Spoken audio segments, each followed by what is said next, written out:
สวัสดีครับพี่น้องครับนี่คือเสียงจากศิษยาภิบาลนะครับพี่น้องครับเช้าวันนี้เราจะมาคุยกันถึงเรื่องผลของพระวิญญาณบริสุทธิ์ประการที่9ครับซึ่งเกี่ยวข้องกับตัวเราค่อนข้างมากก็คือเรื่องของการควบคุมบังคับตัวเอง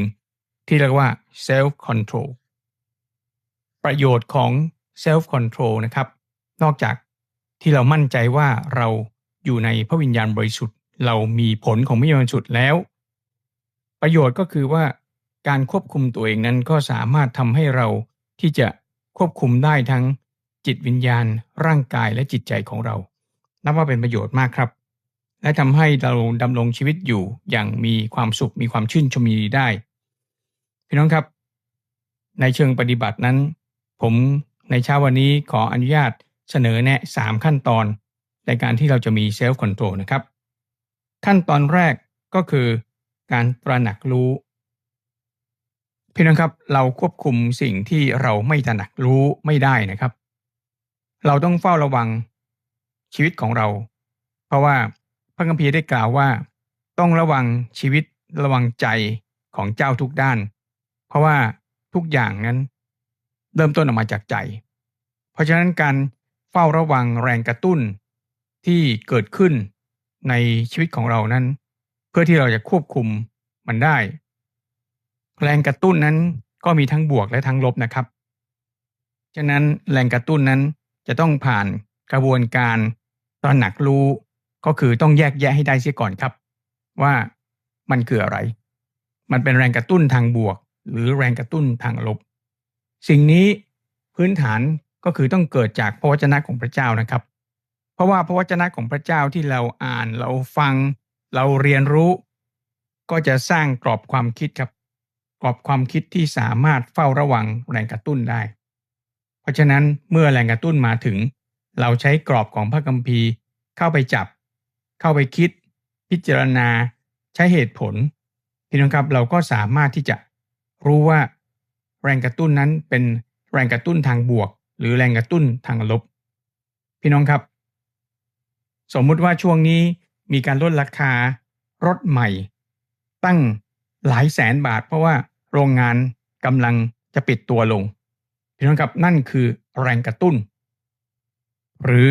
ช่วงนี้นั้นเป็นช่วงที่เศรษฐกิจกำลังจะไม่ดีมีบางสิ่งบางอย่างที่กระตุ้นให้เราทำอะไรหลายอย่างจะทำให้เรามีเงินมากขึ้นเรามีงานที่ดีกว่าพี่น้องครับสิ่งเหล่านี้เป็นสิ่งที่เราจำเป็นจริงๆหรือเปล่าเราต้องตระหนักรู้ครับเราจำเป็นที่จะต้องมีมันไหมพี่น้องครับความอยากคือความปรารถนาที่หลายครั้งอาจจะไม่จำเป็นและมันไม่ใช่ของจริงด้วยซ้ำครับเพราะว่ามันเติมความรู้สึกพอของเราไม่เต็มมันไม่สามารถตอบสนองให้เรารู้สึกพอได้พี่น้องครับการมีรถคันใหม่ก็ไม่อาจจะให้เรารู้สึกพอการมีเงินมากขึ้นก็อาจจะทำให้เราไม่รู้สึกพอการที่สามารถบินไปบินมาเดินทางไปท่องเที่ยวทุกแห่งที่เราต้องการก็อาจจะยังไม่รู้สึกพอนั่นคือสิ่งที่เกิดขึ้นเราต้องตระหนักรู้ตัวเราเองเสียก่อนเราต้องเข้าใจแรงกระตุ้นที่มาถึงชีวิตของเราพี่น้องครับสุภาพบุรุษหลายคนก็ติดในเรื่องของเทคโนโลยีชอบซื้อโทรศัพท์ใหม่ๆทุกรุ่นที่ออกมาหรือพยายามอย่างยิ่งที่จะติดตามเทคโนโลยีและซื้อหามันไว้เป็นของตัวเองถ้าเรารู้ว่าสิ่งต่างที่กระตุ้นเราให้เราอยากซื้ออยากได้เป็นความปรารถนาที่จำเป็นต่อชีวิตของเราจริงๆหรือเปล่าอันนั้นเป็นความตระหนักรู้ครับสิ่งที่เราอยากจะได้มันเป็นสิ่งที่ถูกต้องตามพระคัมภีร์หรือเปล่านั่นเป็นความตระหนักรู้ครับสิ่งที่เราปรารถนาที่อยากจะได้มันจำเป็นมากจริงๆหรือเปล่าหลายครั้งเมื่อเราถือมือถือที่เราชอบที่มันเพิ่งออกมารุ่นใหม่หรือเทคโนโลยีแท็บเล็ตคอมพิวเตอร์หรืออะไรที่เ เป็นเครื่องใช้ไฟฟ้ามาใหม่ๆพี่น้องครับยากที่จะไม่ซื้อจริงๆยากที่จะวางมันลงจริงๆเมื่อเราไปดูของต่างๆในห้างสรรพสินค้าสุภาพสตรีก็เช่นเดียวกันครับเวลาเห็นกระเป๋าเห็นเครื่องสำอางหรือเห็นอะไรที่อยากจะได้ต้องถามตัวเองก่อนด้วยความตระหนักรู้สิ่งที่เราอยากได้นั้นมันสมควรหรือไม่มันเป็นความจำเป็นของเราจริงๆหรือเปล่าและมันเป็นชิ้นที่เท่าไหร่แล้วในคอลเลกชันที่บ้านของเราบางคนมีกระเป๋าถือหลายสิบใบนะครับบางคนก็มีรองเท้าหลายสิบคู่อย่าไปพูดถึงเรื่องชุดเลยครับซื้อมากี่ตู้ก็ไม่พอเราจะต้องกลับไปถึงประการแรกคือต้องตระหนักรู้ว่าสิ่งที่เราอยากได้เรากำลังควักเงินซื้อนั้นมันจำเป็นจริงๆหรือไม่มีเหตุมีผลอย่างไรในขณะเดียวกันครับความปรารถนาที่อยากได้มันเป็นแรงกระตุ้นทางลบที่ถูกบริษัทต่างๆโฆษณาจูงใจเราหรือกระแสสังคมเพื่อนหรืออะไรก็แล้วแต่ที่ใส่บางสิ่งบางอย่างที่ไม่ถูกต้องเข้ามาในชีวิตของเราเพื่อที่จะอวดร่ำอวดรวยอวดรสนิยมของตัวเองอันนั้นคือเป็นแรงปรารถนาเป็นแรงกระตุ้นที่ไม่ถูกต้องใช่หรือไม่นี่คือประการแรกครับพี่น้องครับประการที่สองก็คือความสมดุลความสมดุลนั้นเกิดจากความคิดที่ว่ายิ่งมีมากขึ้นจะทำให้ยิ่งดีขึ้นไหมพี่น้องครับการมีมากขึ้นไม่ได้แปลว่าชีวิตจะดีขึ้นหลายครั้งทีเดียวนะครับเรามีบ้านหลายหลังเรามีที่ดินหลายแปลงการมีมากขึ้นดูเหมือนจะดีแต่ว่าทำให้ชีวิตของคุณดีขึ้นจริงๆหรือเปล่าหลายครั้งนะครับเราก็คิดว่าจะซื้อที่ฝากลูกฝากหลานแต่ว่ามันกลายเป็นภาระที่นอกเหนือจากความจำเป็นพื้นฐานของชีวิตจริงๆครับพี่น้องครับความจำเป็นพื้นฐานหรือปัจจัย4ที่เราเรียนตั้งแต่เด็กนะครับอาหารที่อยู่อาศัยเครื่องนุ่งห่มยารักษาโรคถ้าเราจัดให้มันสมดุลกันแล้วพี่น้องครับเราจะเป็นคนที่สมถะมากเพราะเนื่องจากว่าเวลาสมดุลนั้นหมายถึงเราหาเพื่อที่จะใช้อย่างจำเป็นครับหาสิ่งที่จำเป็นและใช้สิ่งที่จำเป็นและนี่คือความสมดุลครับคนเรานะครับพี่น้องความรู้สึกพอเพียงความรู้สึกสมดุลมันสร้างความสุขและความรู้สึกพึงพอใจ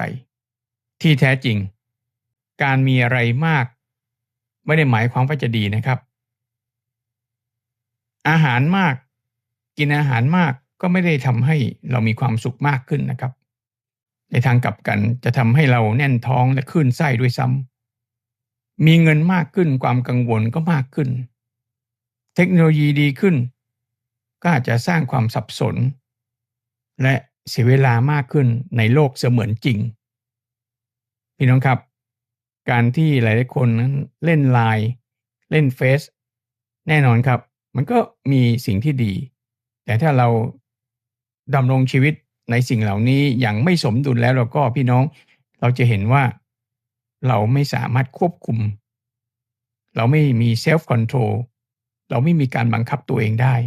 เราก็จะสูญเสียความสมดุลในเรื่องของเวลาพี่น้องครับสมองเรานะครับมันผลิตสารตัวหนึ่งซึ่งนักวิทยาศาสตร์พวกหมอเขาเรียกว่าโดพามีนเวลาที่คนเรามีความพึงพอใจนะครับสมองก็จะผลิตโดพามีนแต่ถ้าผลิตมากเกินไปมันก็มีผลเสียนะครับนักวิทยาศาสตร์นั้นใช้หนูในการทดลองครับเวลาที่หนูได้รับสารโดพามีนในปริมาณมากแทนที่มันจะมีความสุขมากยิ่งขึ้นเรื่อยๆไม่มีขีดจำกัดไม่ใช่ครับมันจะมีอาการเฉื่อยชาเหมือนคนติดยาครับเหมือนคนติดยาเสพติดมันเป็นเหมือนกับศพคืนชีพเหมือนกับคนติดเหล้ามีอาการเมาพี่น้องครับจากการทดลองแบบนี้ครับทำให้เรารู้ว่าสมองนั้นก็ยินยอม ให้เรามีความสุขในระดับหนึ่งไม่มากเกินไปไม่น้อยเกินไปนี่คือความสมดุลครับเพราะฉะนั้นการแสวงหาความสุขที่เกินขอบเขตความสุขที่ไม่มีขอบเขตจำกัดมันกลายเป็นเขาเรียกว่าสิ่งหลอกลวงครับมันเป็นเรื่องไม่จริงและมันเป็นอะไรที่เป็นไปไม่ได้มันเกิดขึ้นไม่ได้ครับพี่น้องเพราะฉะนั้นเราจะต้องกลับมาถึงความพึงพอใจที่แท้จริงนั่นคือความพึงพอใจที่มีจุดสมดุลเราจะมีความสุขที่แท้จริงได้ก็คือต้องมีความสมดุลของสิ่งต่างๆรอบตัวเพราะฉะนั้นพี่น้องครับเราต้องกลับมาถึงเบสิกถึงพื้นฐานเลยว่าชีวิตของเราต้องการอะไรที่จำเป็นจริงๆครับนอกจากอาหาร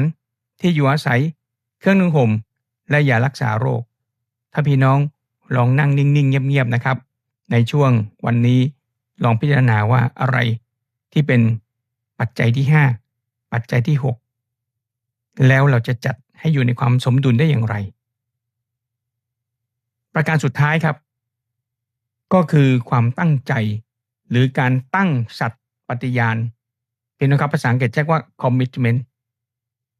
ถ้าเราต้องการเจริญอาหารและอยากจะเพิ่มน้ำหนักอยากจะอ้วนเรามีสิทธิ์ทำได้เต็มที่ในทางกลับกันครับถ้าเราไม่ต้องการทำเช่นนั้นเราต้องการควบคุมน้ำหนักเราก็ต้องตั้งใจที่จะควบคุมปริมาณอาหารที่เรากินนั่นคือการมีคอมมิตเมนต์หรือตั้งสัตย์ปฏิญาณผมอยากจะขอใช้คำว่าปวารณาตัวการปฏิญาณส่วนตัวหรือการปวารณาตัวคือพันธสัญญา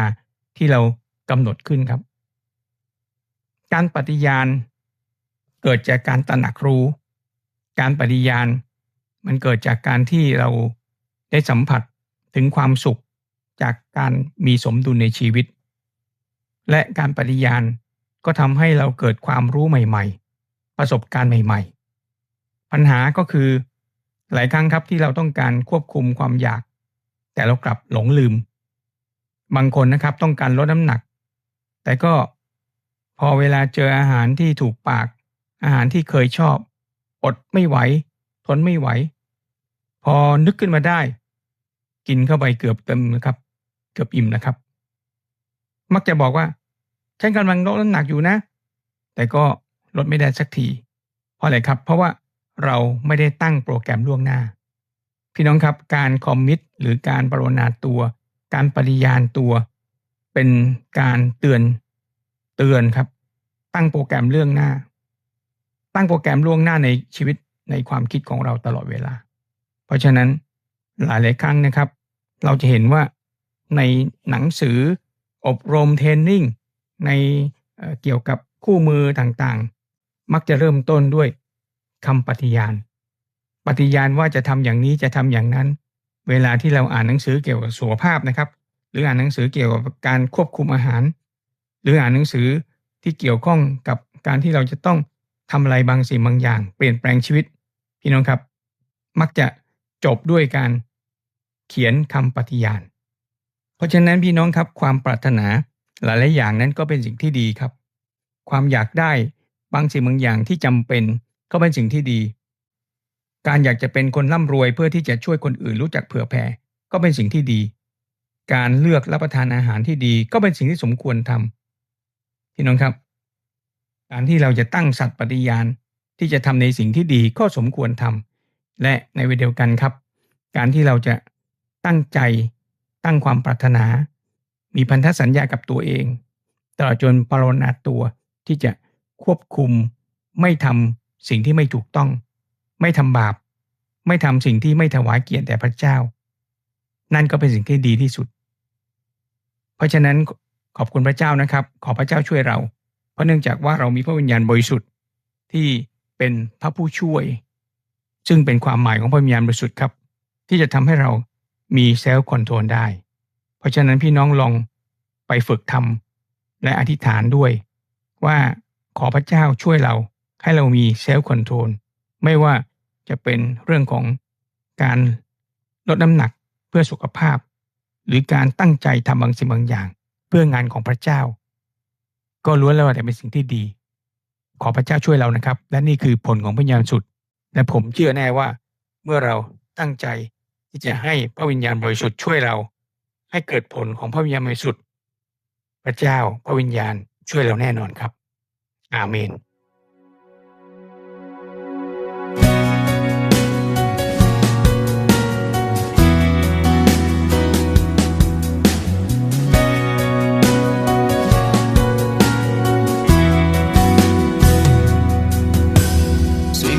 ดีมากมายที่พระองค์ประทานในข้าวันเวลาที่ได้มาใช้เพื่อทำอะไร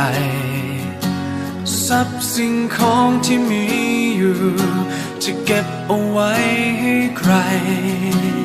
หากชีวิตสิ้นสุดลงแล้วจะเกิดประโยชน์อะไรขอทรงเปิดหัวใจขอทรงให้สายตากำหนดวันเวลาให้ชีวิตข้ามีความหมายขอทรงเปลี่ยนหัวใจให้เป็นเหมือนพระทัยพระองค์ที่ทรงรักทรงห่วงผู้คนทุกคน